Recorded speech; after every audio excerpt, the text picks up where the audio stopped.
selanjutnya adalah penyampaian materi baca berita oleh Kak Ratri Anissa. Silakan maju Kak Ratri Anissa. Nah, Kak Ratri Anissa ini cantik banget loh. Loh, cantik kan? Loh. Yang laki langsung, aduh bisik-bisik apa itu? Cantik ya? Cantik gak? Cantik gak? Nah, sebelumnya Kak Selvi baca kurikulum fitnya. Nah, Kak Anissa ini pernah juara 1 nasional lomba presenter TV Piala Isya Dewi Yogyakarta 2020. Terus yang kedua, juara nasional lomba presenter TV Piala Isya Dewi Yogyakarta 2021. Terus selanjutnya juara 1 nasional lomba presenter TV Universitas Muhammadiyah Sidoarjo 2020. Terus selanjutnya juara 1 nasional lomba podcast Me Award 2021. Selanjutnya juara nasional kategori The Best Public Speaking lomba presenter TV Universitas Negeri Surabaya 2021. Selanjutnya juara 2 lomba presenter TV School Meeting MKKS Muhammadiyah Sidoarjo. Selanjutnya juara 2 lomba presenter TV Semanda Educom 2021. Terus juara 2 lomba radio announcer Semanda Educom 2021. Terus selanjutnya wisuda terbaik SMP Muhammadiyah 3 Waru. Dan masih banyak lagi loh, Red. Ya Allah, sebanyak itu ya kan? Mau gak kayak Kak Ratri Anissa? Mau banget ya pasti ya? Kakak juga mau kok. Kakak sebenarnya pengen banget gitu. Pengen banget. Nah, kita bincang dengan sebentar ya Kak ya. Boleh. Kak Ratri Anissa ini sekarang sekolahnya di mana Kak? Sekarang saya sekolah di SMA Negeri 1 Sidoarjo. SMA Negeri Sidoarjo. Terus gimana sih Kak rasanya yang sekarang nih sama adik-adik terus menjadi apa namanya? Pembicara gimana rasanya? Rasanya ya sebenarnya sih deg-degan, tapi nggak apa-apa lah. Nanti kita bakal sharing-sharing dengan seru dan ya semoga hari ini acaranya berjalan dengan lancar dan semoga nggak bosenin banget buat adik-adik ya. Pastinya nggak bosen dong Kak. Soalnya yang penyampai materi ini cantik banget, nggak mungkin bosen. Masa sih? Apalagi yang laki-laki tuh melek semua. Yang awalnya ngantuk, pengen tidur, sekarang udah melek. Kamu bisa aja sih. Aduh, dibilang cantik kok nggak mau ya? Gimana ini? Terus beda ya? Redep banget.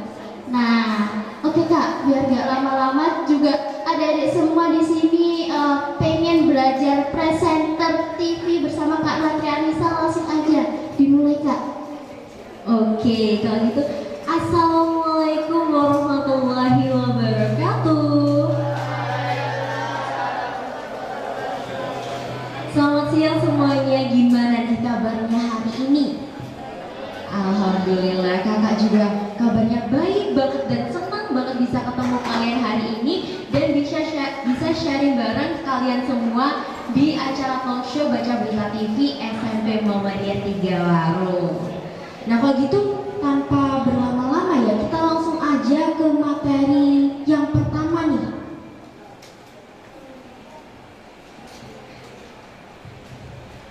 Oke, jadi di pembaca berita TV itu bisa saja disebut dengan dua sebutan yang ada di depan ini. Yang pertama ada news presenter dan yang kedua ada news anchor.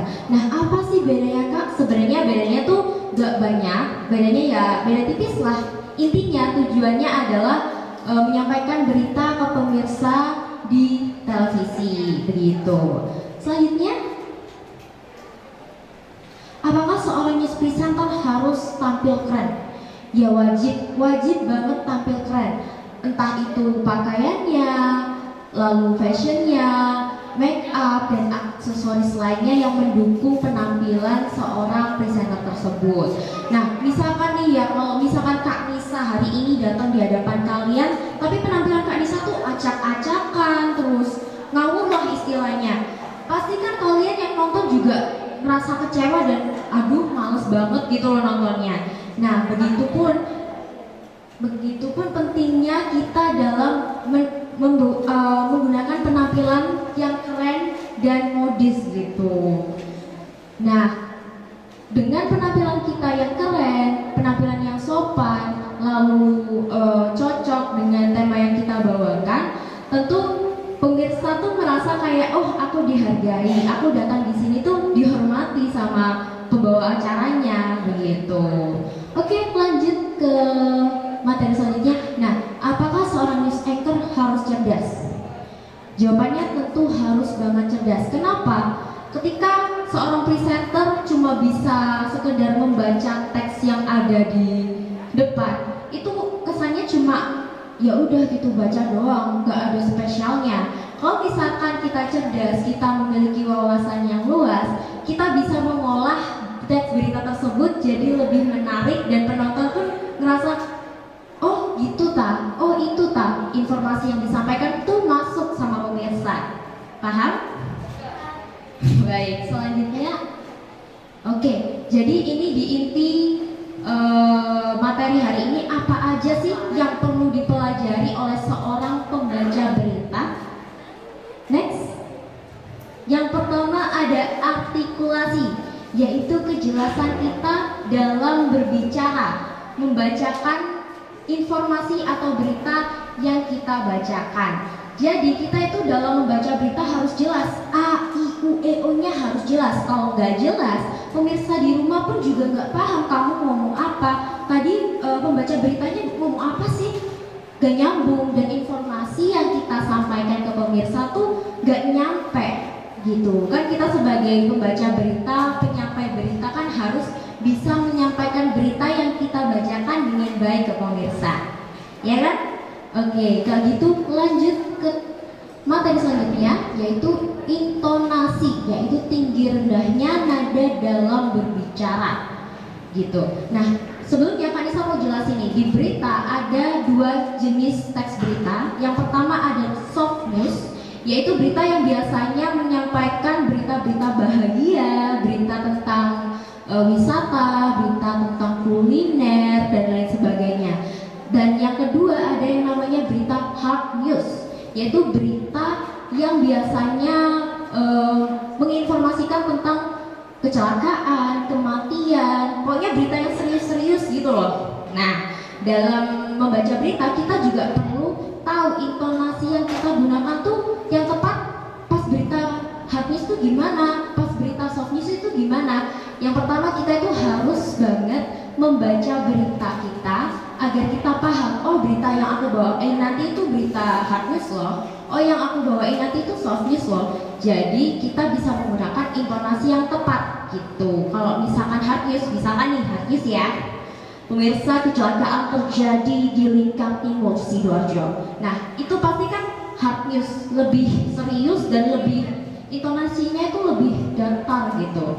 Nah kalau soft news, pemirsa, wisata di Bali kembali dibuka pada tahun 2022 ini. Nah, kelihatan kan bedanya. Kalau misalkan soft news itu lebih ya ada nada naik turun gitu loh. Kalau misalkan hard news itu datar gitu dan serius kalau hard news. Paham? Baik, kalau gitu lanjut ke materi selanjutnya, yaitu ekspresi, yaitu raut muka kita atau mimik wajah kita yang kita perlihatkan ketika